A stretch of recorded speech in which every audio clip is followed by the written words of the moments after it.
이 시간 하나님 말씀 함께 보실 텐데 오늘 나눌 하나님 말씀은 이사야서 6장 1절부터 8절 말씀입니다.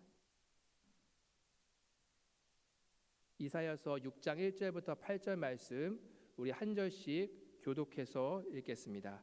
제가 먼저 읽겠습니다.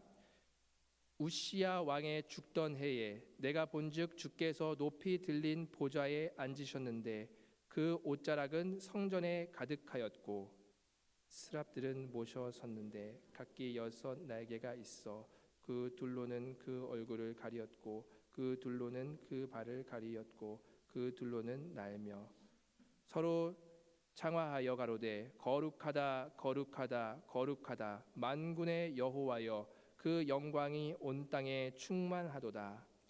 이같이 창휘하는 자의 소리로 인하여 문지방의 터가 요동하며 집에 연기가 충만한지라. 그때에 내가 말하되 화로다 나여 망하게 되었도다.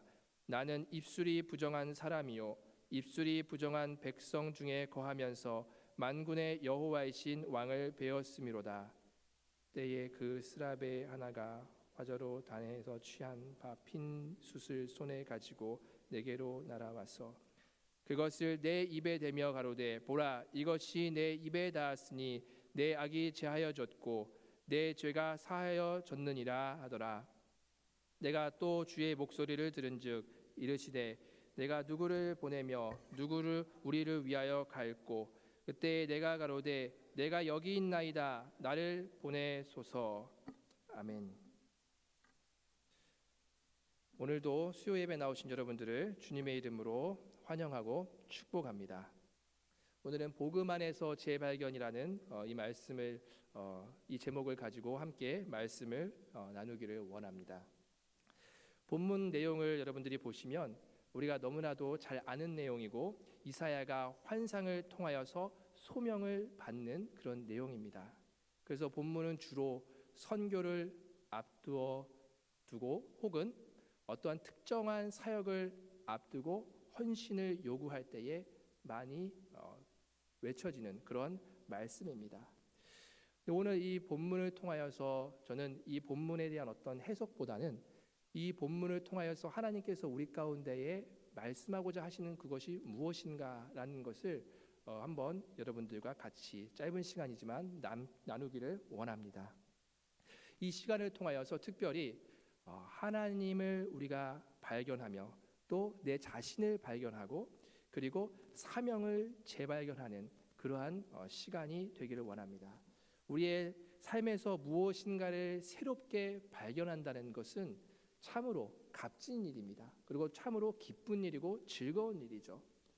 특별히 우리가 새로운 것을 배우고 터득하는 것, 그 중에서도 우리가 특별히 우리의 상황과 그런 모습은 달라지지 않아도 우리의 시각이 바뀌는 것, 이것은 얼마나 값진 것인지 모릅니다. 우리가 어떻게 돈을 주고 배울 수 있는 것도 아니고 우리가 그 어떤 것보다도 우리 가운데에 소중한 것입니다.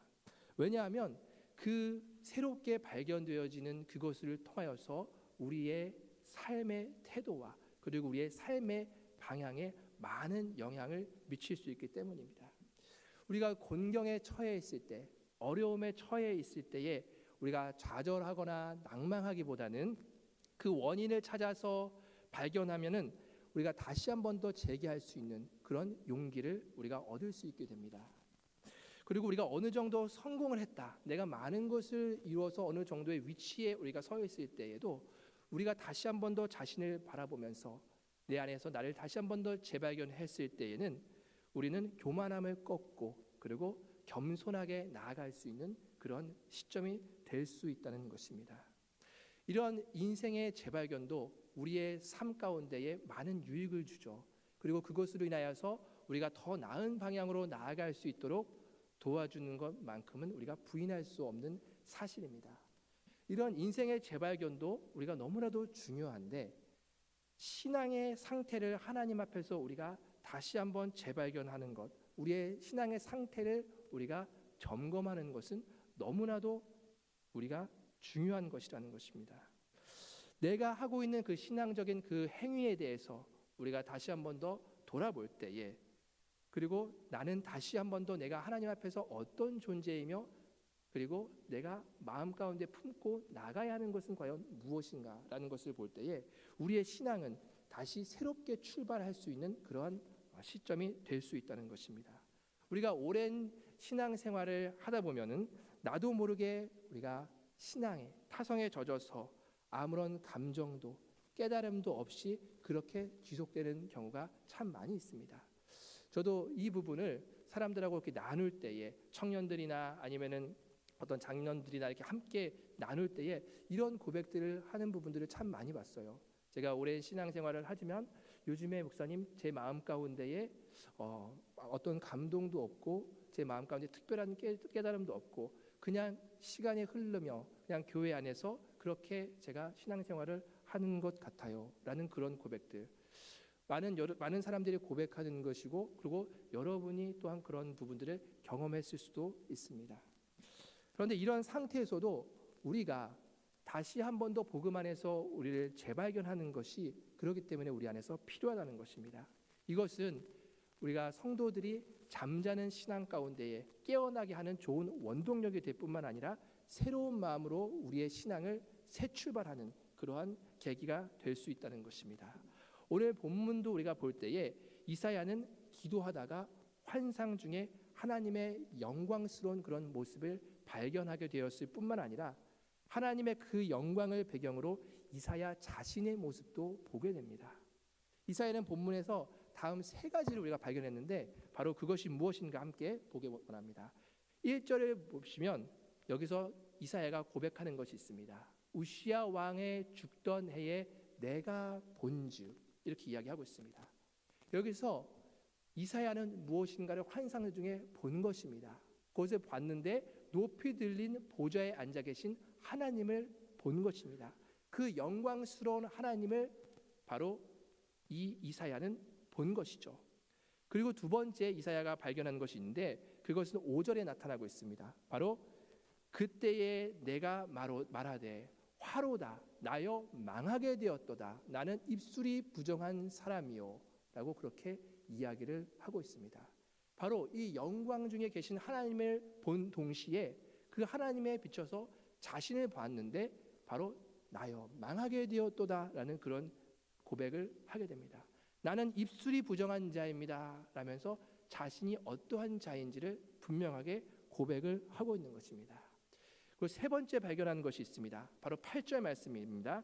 8절 말씀을 보면 내가 또 주의 목소리를 들은즉 이르시되 내가 누구를 보내며 누가 우리를 위하여 갈꼬 할 때에 그때에 내가 가로되 내가 여기 있나이다. 하나님께서는 하나님의 일을 펼치시기 위해서 사람을 찾고 계셨는데 바로 이사야는 그 중에서 비전을 발견하는 것입니다. 첫 번째로 이 가운데에서 이 환상 가운데에서 영광스러운 하나님을 발견하고 그 가운데 죄된 자신의 모습을 발견했으며 또다시 그 안에서 비전을 발견하는 그 모습을 이 말씀 가운데에 볼 수 있습니다. 이렇게 재발견한 이사야의 모습이 바로 우리의 신앙생활 가운데에서도 계속적으로 이루어져야 하는 그런 모습이라는 것입니다. 우리가 어떻게 하면 재발견을 하면서 나아갈 수 있는가? 이것이 사실 성도들에게 많은 고민이 됩니다. 그런데 이것이 우리 가운데 보면 성경에서 이런 재발견은 되어 그런 우리의 믿음의 선진들의 사례들이 나오는 것을 볼 수 있습니다. 우리가 첫 번째로 우리가 함께 나누기 원하는 것은 여러분들도 잘 아시는 누가복음 15장에 나오는 바로 탕자의 모습입니다. 이 탕자의 모습을 보면 탕자는 아주 교만한 마음을 갖고 있습니다. 그래서 아버지의 품을 떠나게 되죠. 아버지의 품을 떠나서도 내 스스로 내 혼자 잘 살 수 있을 것이라 그렇게 생각하고 자신의 재산을 챙겨서 떠납니다.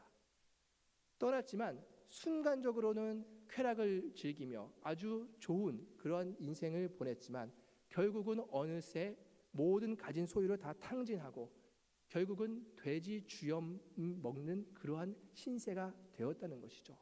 그러면서 그 밑바닥으로 내려갔을 때에 바로 자신을 발견하는 것입니다. 나는 아버지 아래에서 있으면 평안히 살 수 있는 그런 존재인데 아버지를 떠나와서 지금 이 처량한 신세가 된 내 모습이 바로 얼마나 처량한지 그 안에서 그 어려움 고통 가운데에서 자신을 재발견하게 되는 것입니다. 또 한 가지 우리가 함께 보기를 원하는 것은 바로 우리가 너무나도 잘 아는 사울의 재발견입니다. 바로 바울이죠. 바울은 어떻죠? 이것은 사울이 바로 지나친 자만에 빠져 있습니다. 그래서 자신이 그 하나님을 보는 그 관점이 교만으로 가득 차 있어서 예수 그리스도를 알아보지 못합니다. 그런데 성령의 강권적인 역사로 인하여서 그 마음을 바꾸시는 그 하나님의 역사를 우리가 볼 수 있습니다. 그래서 사울에게 나타났던 그 바울에게 나타났던 아주 중요한 특징이 있는데 자신이 하고 있는 일 바로 doing이죠. 그리고 자신이 생각하고 있는 일 thinking입니다. 그리고 자신이 믿고 있는 것 believe 이것이 옳다고 굳게 딱 믿고 있는 것이에요. 그래서 도무지 거기서 요동하지 않는 것이죠. 오히려 그것이 정당하다고 가장 그것이 최고라고 믿고 있었던 그것이 예수님을 핍박하는 자리에 나아가게 된 것이죠. 하지만 성령의 강권적인 역사로 인하여서 그 인생 가운데에 바로 재발견되어진 것입니다. 자신이 재발견되어지고 났을 때에 바로 이 사울은 바울이 될 수 있었다는 것이죠. 바울 서신 속에서 수많은 그 고백들 속에서도 바울은 자신이 어떤 존재인가에 대해서 고백할 때에 자신을 하찮은 존재, 정말 자신을 어떻게 보면 오물보다도 못한 그런 존재로서 이야기를 하고 있다는 것이죠. 그것은 어떨 때 가능한 것이죠? 바로 성령의 재조명을 통하여서 자신이 재발견되었을 때에 그것이 가능한 것이었고 또 바울은 그뿐만이 아니라 그렇다면 하나님께서 나를 사용하신다면 내가 하나님 앞에서 어떠한 사명을 감당하면서 나아가야 하는가 라는 그 사명을 재발견하여서 그 인생이 온전히 그 하나님의 사명 앞에서 헌신되었던 그 자로 살아간 모습을 우리가 볼 수 있습니다. 베드로는 어떻죠? 베드로의 모습도 우리가 보면 베드로는 자신합니다. 예수님이 베드로야 너는 나를 부인할 것이다 라고 그렇게 얘기했음에도 불구하고 아닙니다 주님, 저는 모든 사람이 다 주님을 떠나가도 저는 주님 부인하지 않겠습니다 라면서 자신했던 베드로입니다.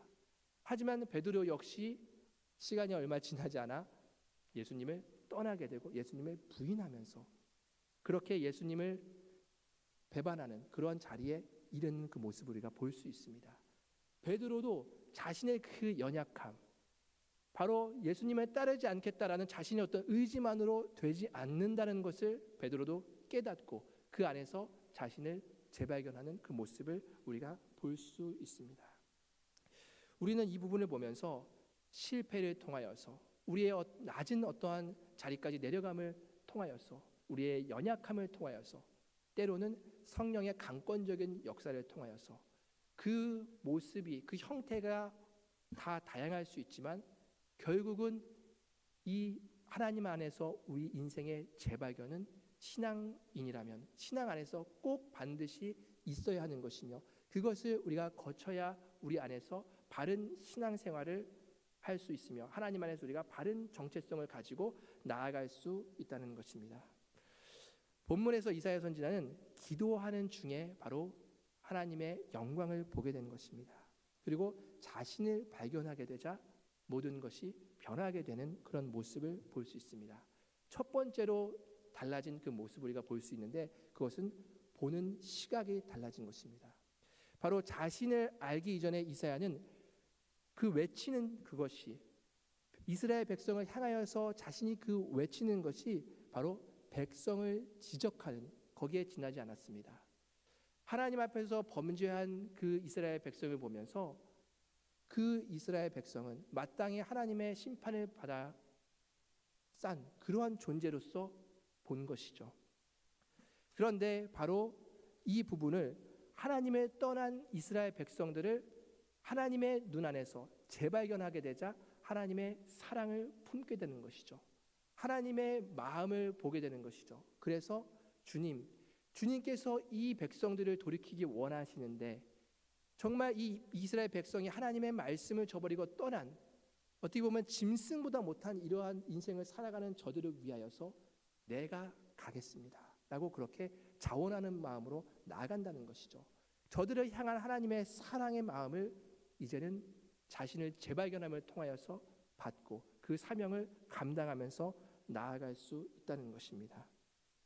우리는 자신의 눈에 있는 그 둘보를 가지고 다른 사람들 안에 있는 티를 바라보면서 지적하기가 너무나도 쉬운 그런 인생을 갖고 있습니다. 하지만 하나님 안에서, 특별히 우리가 복음 안에서 재발견된 인생은 과연 어떠해야 하는가? 첫 번째로는 우리의 보는 시각이 달라져야 하는데, 그것은 상대방을 향하여서 우리가 보는 시각이 달라져야 된다는 것입니다. 우리가 실수하고 우리가 많은 죄 가운데 행하는 자들 가운데에 우리가 하나님의 마음으로, 긍휼한 마음으로 우리가 그것을 바라보지 못한다면 우리는 바로 율법주의자들, 바리새인들과 같은 그런 모습에 지나지 않은 신앙생활을 할 수밖에는 없는 것이죠. 그렇기 때문에 우리가 하나님 앞에서 신자로 불리움을 받은 우리 성도들은 반드시 이 복음 안에서 재발견을 통하여서 우리의 시각이 변하여지며 상대방을 향한 것이 우리가 정죄가 아닌 사랑의 시각으로서 변하여져야 된다는 것입니다. 그래서 이것은 어디서 출발을 하느냐 했을 때에 오늘 이사야의 모습을 보면 자기 자신의 죄가 얼마나 큰지 그것을 보는 데서 바로 이것이 출발되었다는 것이죠. 죄악을 행하는 그러한 사람들을 보면서 심판을 받아 마땅한 자들 이렇게 손가락질하는 것이 아니라 나 역시 얼마나 큰 죄인인가라는 것을 철저하게 하나님 앞에서 볼 수 있는 것이죠. 그래서 그 입술이 내가 얼마나 부정한 자인가, 나는 얼마나 부정한 사람인가, 숯불로써 그 죄를 씻어버리려고 하는 그러한 모습을 우리가 볼 수 있는 것입니다.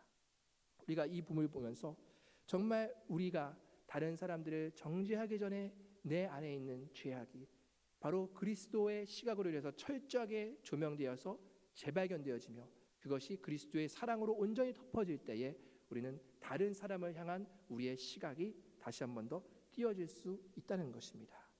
그리고 두 번째로 이 이사야가 본 그런 재발견이 있습니다. 그것은 구원을 이루시는 하나님의 그 모습을 보는 시각이 달라진 것입니다.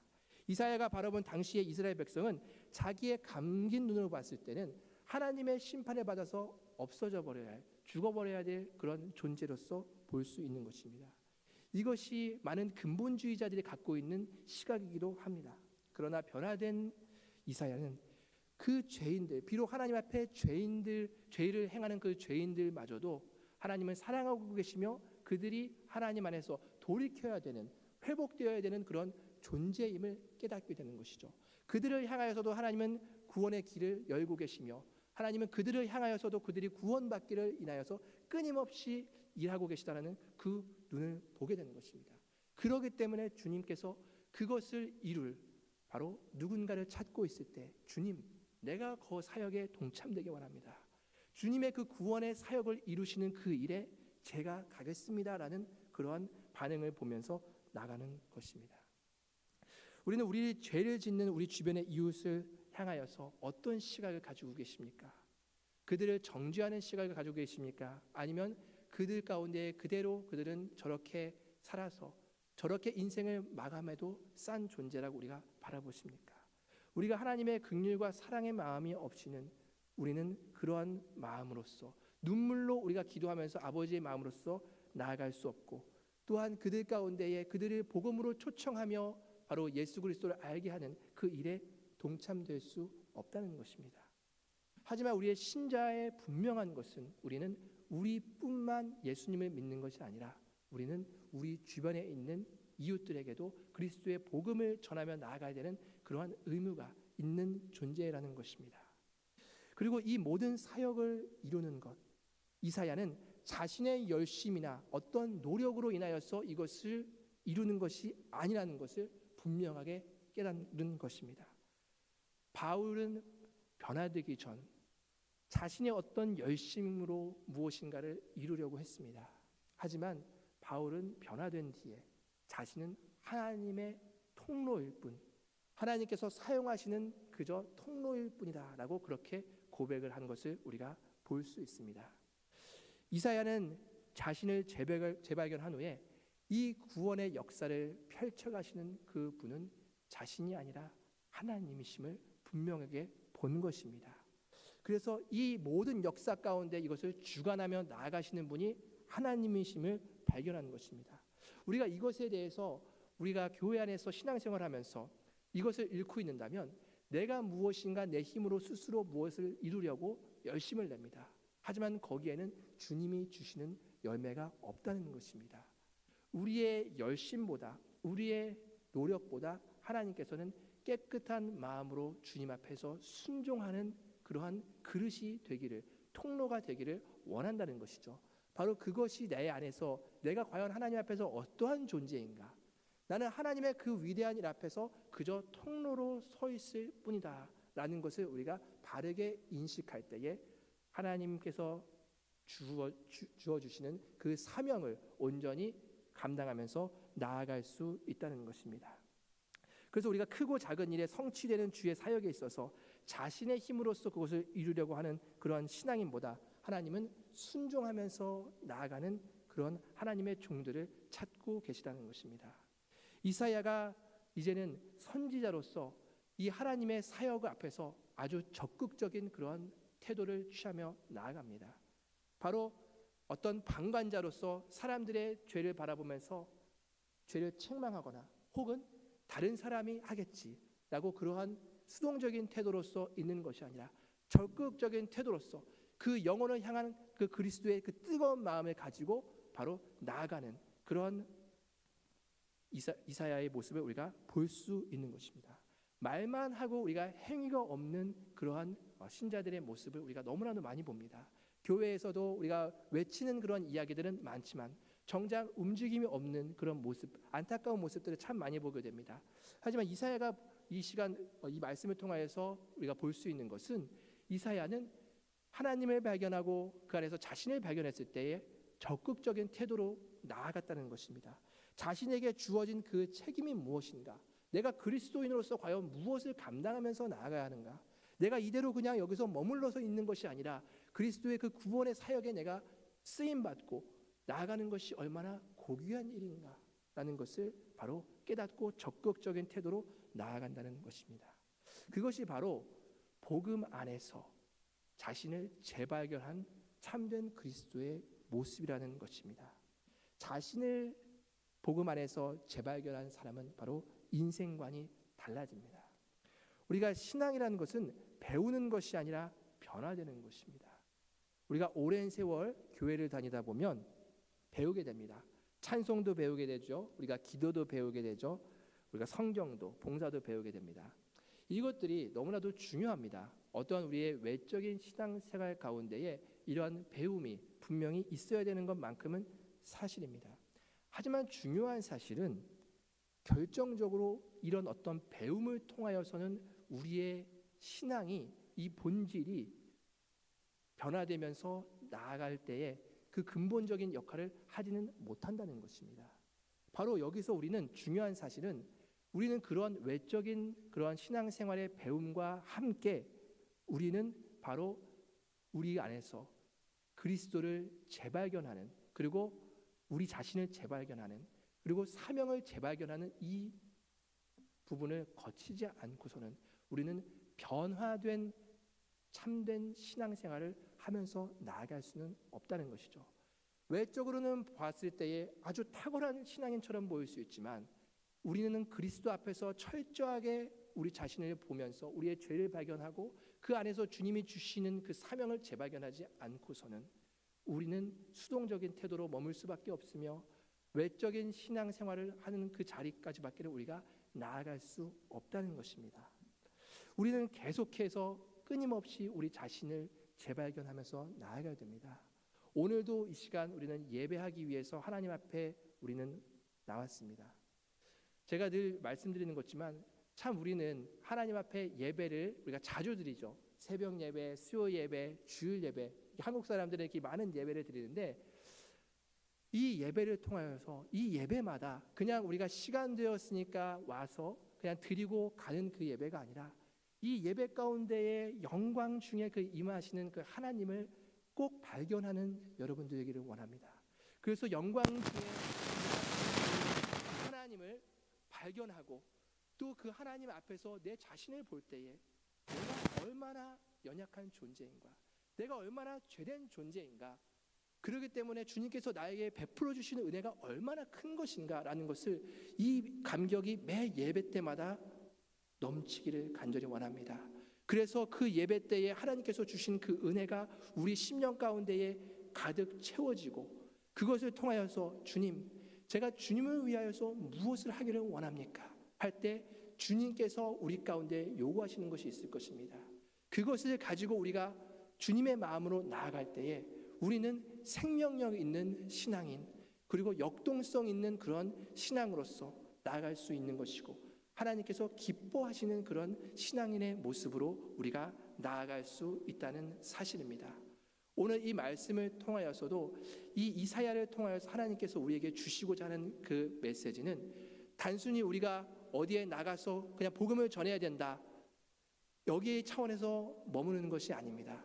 우리가 어디에 나가서 정말 그리스도의 마음으로 복음을 전하려면 그보다 먼저 이루어져야 되는 것이 있다는 것을 오늘 이 말씀 가운데에 이야기를 하고 있는 것이죠.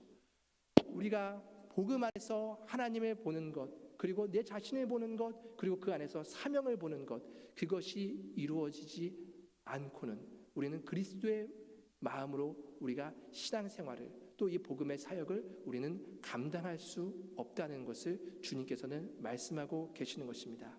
이것을 우리는 마음에 깊이 새기면서 내 안에서 일하시는 하나님, 그 하나님은 어떠한 분이신가, 그리고 내 자신은 그렇다면 어떠한 사람인가, 그리고 내게 주어진 하나님의 위대한 일은 과연 무엇인가, 우리가 잠잠히 묵상하면서 우리가 정말 그리스도의 마음을 가지고 움직이는 그런 참된 신앙으로 나가는 저 여러분들 되시기를 주님의 이름으로 축원합니다.